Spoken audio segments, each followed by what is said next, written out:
Karina jadi benar-benar gila ketika tahu kalau Mirsa diminta untuk melanjutkan perusahaan Pramana Group oleh Pak Pramana.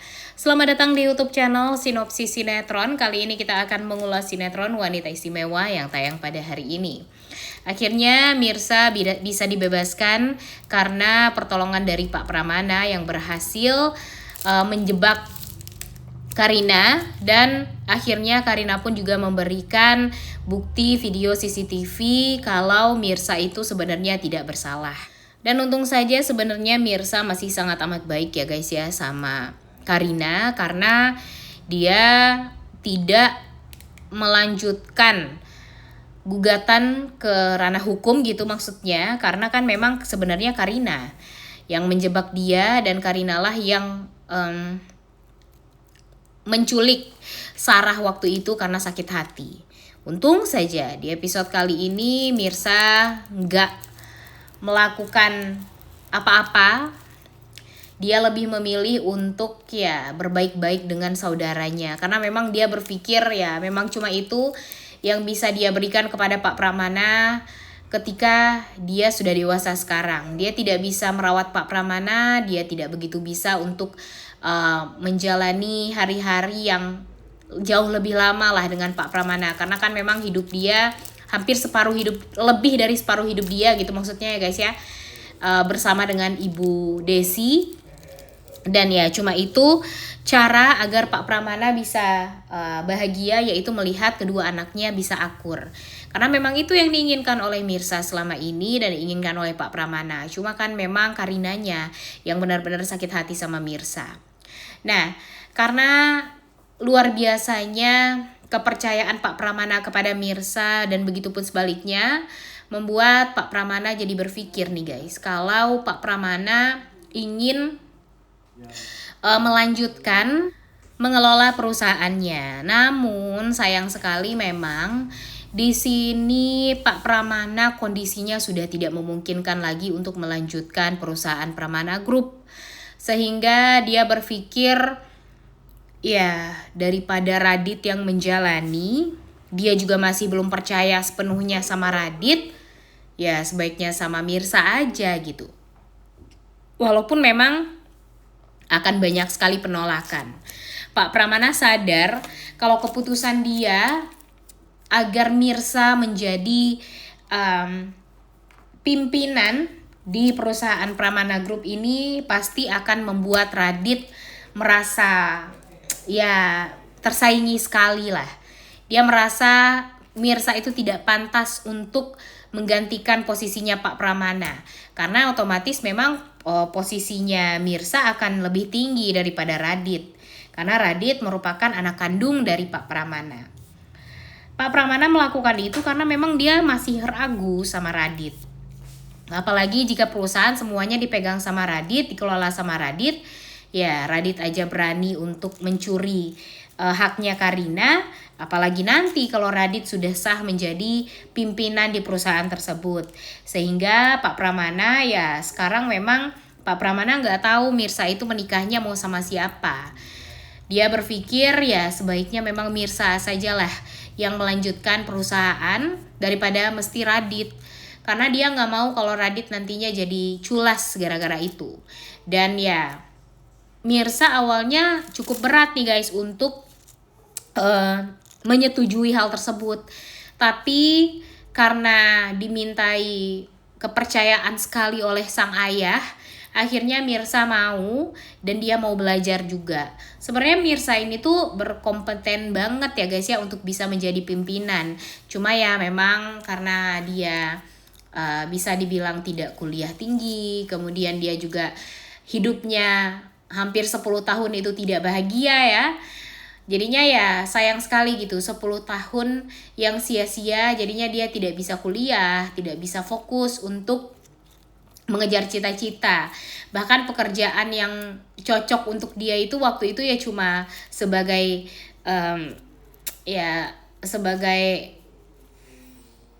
cleaning service, kemudian naik deh jadi asisten waktu itu. Tapi kan kayak yang gak pantas aja gitu Mirsa mendapatkan itu semua. Dan pada akhirnya memang hal manis akan kita lihat di episode kali ini, di mana Mirsa akan menjadi pimpinan di Pramana Group yang membuat Karina khususnya bakalan marah, tidak terima. Ya kalau memang Mirsa jadi pimpinan, tentu dia juga harus jadi pimpinan juga dong. Pastinya dia bakalan gitu banget, dan pasti lagi-lagi akan ada kecemburuan, iri, dengki, ditambah lagi dengan Ibu Nurma yang bakalan manas-manasin manas-manasin Karina, bakalan bilang kepada Karina kalau Mirsa sepertinya memang sengaja untuk mendekati Pak Pramana banget dan mencuri hatinya Pak Pramana agar bisa mendapatkan harta-harta dari Pak Pramana. Buktinya dia juga bisa menjadi pimpinan. Kalau selama ini yang jadi pimpinan itu Karina kan bisa-bisa aja sebenarnya gitu. Pasti bakalan digituin banget sama Ibu Nurma ya guys ya. Tapi tenang saja, Mirsa tidak akan sebodoh itu. Mimin yakin kalau dia tidak akan mau untuk bakalan direndah-rendahkan lagi oleh Karina, bakalan dijahatin lagi sama Karina, dan bahkan difitnah lagi dan dijahatin. Pokoknya apapun lah yang membuat dia rugi gara-gara Karina itu tidak akan pernah terjadi. Tapi permasalahannya setelah itu ya hubungan antara Reza dan Mirsa. Apakah nanti Pak Pramana setelah memberikan apapun kepada Mirsa, dia akan mau untuk menerima Reza sebagai calon menantunya? Karena kan ya akan berat lah pastinya cobaan Mirsa untuk bisa meyakinkan keluarga kalau Reza itu adalah pilihan dia dan cintanya dia gitu, satu-satunya yang patut untuk dia perjuangkan. Walaupun memang pada akhirnya kita akan melihat Reza akan diterima oleh Pak Pramana, ditambah lagi dengan sebentar lagi sinetron ini bakalan tamat ya guys ya. Hanya tinggal berapa hari lagi, 2 hari lagi, 3 hari lagi loh sebenarnya. Sinetron ini bakalan kita tonton, tapi ya kita nikmati dan mudah-mudahan share-nya juga bakalan tinggi. Jangan sampai alur ceritanya di akhir malah gantung dan kita tidak melihat kebahagiaan antara Reza dan Mirsa. Jangan sampai itu semua terjadi ya guys ya. Dan mudah-mudahan pengganti dari sinetron ini bakalan lebih bagus, bakalan lebih seru. Dan Mimin berharap mudah-mudahan saja nanti bakalan ada lagi project di mana Alicia Rinita dan Rendy Pangalila bakalan bersatu lagi. Walaupun kayaknya akan sulit guys ya. Cuma ya Mimin berharap sebenarnya Rendy Pangalila ini mainnya sama Dinda Kirana gitu. Entah kenapa Mimin merasa kalau acting mereka berdua itu tuh bagus banget gitu dan pantas. Tapi coba deh kalian komen, cocok nggak kalau mereka dipersatukan? Mimin yakin kalau nanti alur ceritanya bakalan seru, kemudian diperankan oleh orang-orang yang bagus gitu ya actingnya, seperti Rendy Pangalila, Dinda Kirana. Mimin yakin kalau alur ceritanya bakalan dibikin sama penulis yang berkompeten, yang bagus. Tapi ya nantilah kita lihat, karena kita tentunya harus menikmati dulu alur cerita dari sinetron Wanita Istimewa ini. Dan Mimin berharap jangan sampai ini semua akan menjadi proyek terakhir dari Rendy dan Acil. Karena Mimin berharap sekali kalau mereka ini ya masih adalah satu proyek, walaupun mereka tidak akan pernah bersama gitu ya di proyek tersebut. Udah gak sabar banget ya guys ya untuk nonton kelanjutan sinetron Wanita Istimewa 4 hari terakhir sinetron ini tayang.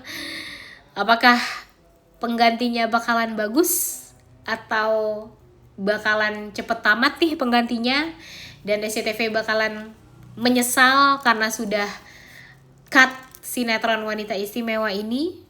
Padahal kalau dipikir-pikir alur ceritanya sudah mulai bagus loh ya sekarang. Mirsanya sudah mulai berubah gitu ya, tinggal memikirkan konflik selanjutnya saja sebenarnya. Cuma ya mungkin SCTV tidak memberikan kesempatan lagi untuk penulis, sutradaranya untuk melanjutkan sinetron ini tetap tayang, karena memang susah sekali untuk mengalahkan stasiun TV lain yang share dan ratingnya itu benar-benar menjulang tinggi ya. Walaupun itu cuma acara dangdut, tapi ya tetap aja guys mengalahkan sinetron-sinetron SCTV mengalahkan sinetron-sinetron yang benar-benar udah dipersiapkan semaksimal mungkin, tapi pada akhirnya ya mengecewakan juga gitu pada akhirnya. Udah gak sabar banget nonton ya. Oleh karena itu kalian semua jangan lupa nonton. Dan jangan lupa like, comment, dan subscribe channel YouTube Sinopsis Sinetron. Terima kasih.